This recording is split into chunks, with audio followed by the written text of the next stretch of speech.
കഴിഞ്ഞ ദിവസം റിപ്പോർട്ടിങ് ചെയ്തതാണ് ഈ ഒരു അഡീനിയം പ്ലാന്റ്. പക്ഷേ ആണെങ്കിൽ ബാക്കി ചെയ്യാൻ ഒത്തില്ലേ, കാരണം മഴയായി അപ്പോഴത്തേക്ക്. പിന്നെ രാവിലെ എഴുന്നേറ്റ് നോക്കിയപ്പോൾ അവിടെ ചെറിയൊരു ചരിവുണ്ട്. അപ്പൊ പിന്നെ മണ്ണെല്ലാം ചട്ടിയിൽ നിന്ന് മാറ്റി കുറച്ച് താഴ്ത്തി നടാന്ന് വിചാരിച്ചു ഈ ചെടി. അങ്ങ് ഇതിന് 2 കമ്പുണ്ട്, അതൊന്ന് പ്രൂൺ ചെയ്തിട്ട് ഒന്ന് മാറ്റി നടുകയും ചെയ്യണം കേട്ടോ. അപ്പം ഈ 2 ചെറിയ ചട്ടിയിലോട്ട് അങ്ങ് അത് നടാന്ന് വിചാരിച്ചു. അഡീനിയം എന്ന് പറയുമ്പോൾ ഒരു നാച്ചുറൽ ബോൺസായി ആണേ.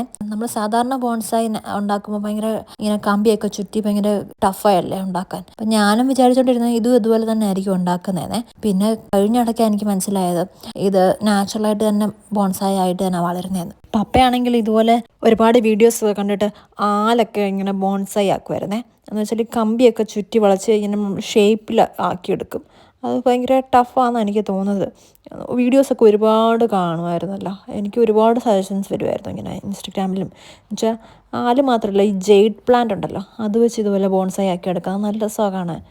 പക്ഷേ പപ്പ കുറേ ചെയ്തിട്ടുണ്ട്, പക്ഷെ ഒന്നും അങ്ങനെ സക്സസ്ഫുള്ളായിട്ട് അങ്ങനെ നിൽപ്പില്ല. എല്ലാം അങ്ങ് കരിഞ്ഞൊക്കെ പോയി.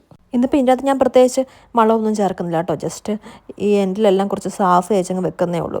അളിഞ്ഞു പോവുകയോ അങ്ങനെ വല്ലതും ചെയ്യാതിരിക്കാൻ വേണ്ടിയാണ് സാഫ് തേക്കുന്നത്. ഫെബ്രുവരി മാർച്ച് സമയങ്ങളാണ് കേട്ടോ പ്രൂൺ ചെയ്യുന്ന സമയം. അതുപോലെ തന്നെ ഈ സമയത്താണ് നല്ലോണം പൂക്കുന്നത്.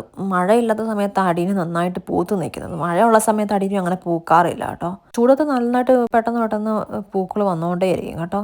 നമ്മൾ എത്ര മൈൻഡ് ചെയ്തില്ലെങ്കിലും ഇത് പൂവ് ഉണ്ടായിക്കൊണ്ടിരിക്കും. ഇപ്പം തന്നെ ഇതൊന്ന് പോയിട്ട് പിന്നെയും മൊട്ട് വന്നതാട്ടോ. ഇതിൻ്റെ അകത്ത് ഇപ്പോൾ 2ാമത് മൊട്ട് വന്നു. പ്രത്യേകിച്ച് വളവും കെയറും ഒന്നും ഇല്ലെങ്കിലും നമ്മുടെ നിങ്ങൾ പൂ ഇട്ടോളൂ സമയമാകുമ്പോൾ. പിന്നെ നല്ല വൃത്തിക്ക് ഉണ്ടെങ്കിൽ കെയറും ചെയ്യണം കേട്ടോ.